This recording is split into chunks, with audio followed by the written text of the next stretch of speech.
Shabi says, we visited Hazrat Fatima, the daughter of Qais radiyallahu anha.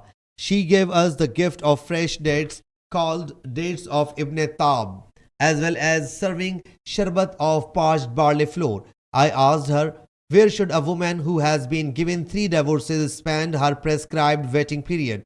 She said, my husband gave me 3 divorces, so the Prophet ﷺ accorded me the permission to pass the prescribed waiting period with my family.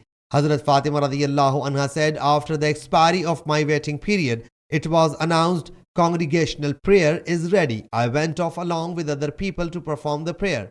I was in the first row of women, which was behind the last row of men. I heard the Prophet ﷺ delivering the sermon on the pulpit. He ﷺ said, the son of the uncle of Tamim Dari boarded a ship. Then he narrated the complete hadith. It adds, as if I were seeing that the Prophet ﷺ, lowering his fingers towards the east, said, it is Taiba, Madina Munawwara. Sahih Muslim Hadees number 7313.